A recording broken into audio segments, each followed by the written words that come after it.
આપણે કા vermi કમ્પોસ્ટનો bed લગાડ્યો છે આપણે અમારા માણાવદરમાં આગા ખાન સંસ્થા છે, બહુ સારું કામ કરે છે. એટલે આગા ખાન સંસ્થામાં જે BCIનો પ્રોજેક્ટ હાલે છે ને, એટલે એના BCIના પ્રોજેક્ટ થ્રુ આપણે આ બેડ મળ્યો છે વર્મી કમ્પોસ્ટ ખાતર બનાવવા માટે. તો આપણે છે ને બેડને કમ્પ્લીટ ફરતીકર ખીલા ખોડીને કમ્પ્લીટ કરી દીધો છે, ખાતરે ભરી દીધું છે. હવે એને આ છે ને અળસિયા આવી ગયા છે, એટલે હવે આપણે એમાં પહેલાં તો પાણી છાંટી દઈ ને પછી અળસિયા મૂકી દઈએ.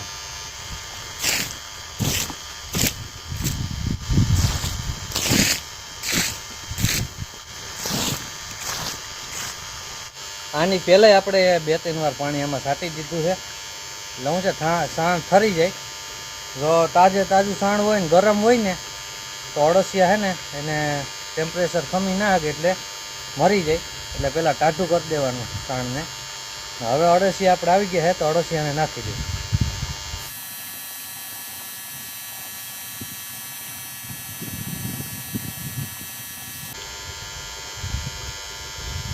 હા જો અળસિયા છે આમાં, એ આપણે આમાં પાથરી દઈએ. 8 કિલો આવ્યા છે આખા બેડમાં. આપણે બેડ આખામાં પાથરી દઈએ.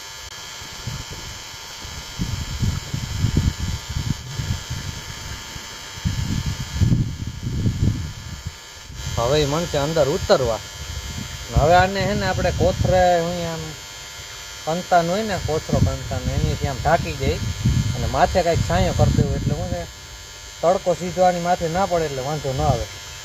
આમાં પછી છે ને કાયમિયાનો ભેજ હાટુથી પાણી છાંટી રાખવાનું, એટલે અળસિયાને ભેજ મળ્યા રાખે.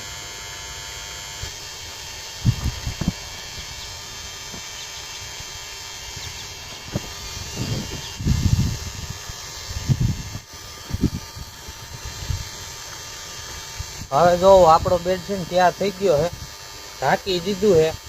એટલે આમાં ભેજ છે ને એમણે પાણી માથે છાંટીએ તો ભેજ રડો એમણે રીએ અને તડકાને ફૂંકાઈ ન જાય.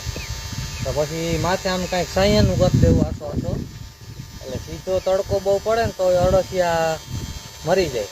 એટલે સાયો કરવો જોઈએ. એટલે સાયો પછી કરી દેવું અને પછી આને હમણાં મૂકી દેવું, કાયમી પાણી સળતા રાખશું.